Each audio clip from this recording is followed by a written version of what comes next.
Hey guys, it's me, Freddy Pop Collector, and welcome to a video that I've been simultaneously excited for and dreading for several months. Back in November of 2020, I released a ranking of every single Fazbear Fright story from worst to best. Back then, we only had 5 Fazbear Fright books, which meant 15 stories, so that means we ranked every story from Into the Pit all the way to the final story of Bunny called The Man in Room 1280. So with 6 more books under our belt, the final one releasing last December being Prankster, we officially have 33 stories to rank.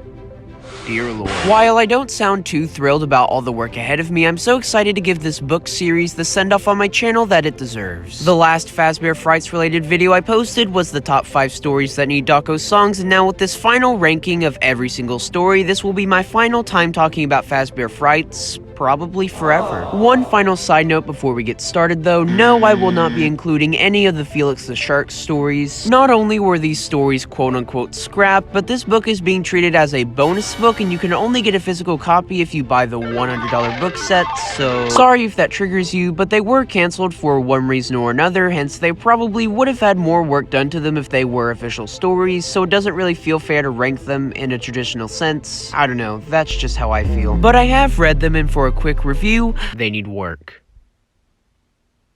Also, please remember, these are my opinions. I'm a Five Nights at Freddy's YouTube channel. I don't hate any of these stories, but I can definitely say that some of them do need some sprucing up in my eyes. Also, one more thing, I promise this is it. Thank you guys so much for 80,000 subscribers. That puts us just about 20,000 subscribers away from that silver play button that I've been chasing for literal years at this point. So subscribe please if you want to help me out and you want to see more content from me. Don't worry, you don't have to if you don't want to. I would just really appreciate it. So that's everything I have to say. Grab some popcorn, get a drink, cause I'm gonna tell ya, we're gonna be here a long time. Let's dive straight into the final ranking of every single Fazbear Frights story from worst to best. Shocker, coming in at number 33, and dead last, we have In the Flesh. This was the second middle story in the 5th Fazbear Fright book, Bunny Call. In all honesty, my opinion on this story hasn't changed one bit since my original rankings, so here's the clip of what goes down in this story. Matt is a game developer making a new game called Springtrap's Revenge. This Springtrap's Revenge game is very similar to the corn maze from Fnaf VR Help Wanted. In the book, the game Matt's working on is a VR game where you walk around in a maze trying to avoid Springtrap. Everything's going fine, but then the game files corrupt. Matt goes in to see what's going on, and when he finds Springtrap, he touches him and feels a slight shock. This will come into play later on. Over the next few pages, Matt is getting a lot fatter, a lot more aggressive because he's eating a lot more and he hasn't really been feeling well. This all comes to a climax when Matt goes into his kitchen, grabs a knife, slices his stomach open, out comes a baby Springtrap, it pets his head saying "Daddy," and Matt dies on the floor due to blood loss.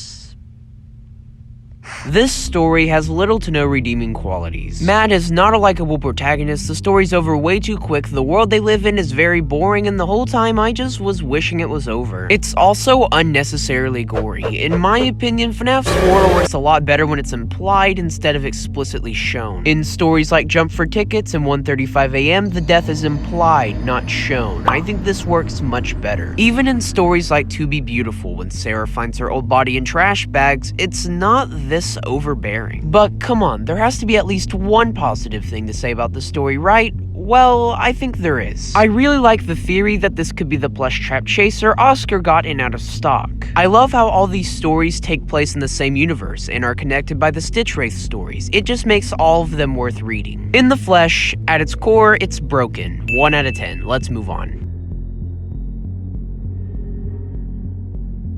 Chris Watson just wants to be a scientist when he grows up. Look how happy he is in this photo. He's living the dream, pursuing his passion. He's living his life to the fullest. Until he dies. In He Told Me Everything, Chris Watson joins the science club to take part in an experiment Dr. Little only holds once a year. He's given the Freddy Fazbear Mad Scientist kit. It's kind of like this pink sludge, I think. Through the contact of Chris's index finger, the goo completely absorbs all of Chris, turning into his clone before putting the original Chris into a plastic bag, handing it to Mr. Little, saying he told me everything. It's implied that this happened to everyone who did the experiment, which is creepy, but this story is, I'm sorry, just just boring. This story and In the Flesh are the only stories I would consider bad, so let's talk about why and what we've learned so far.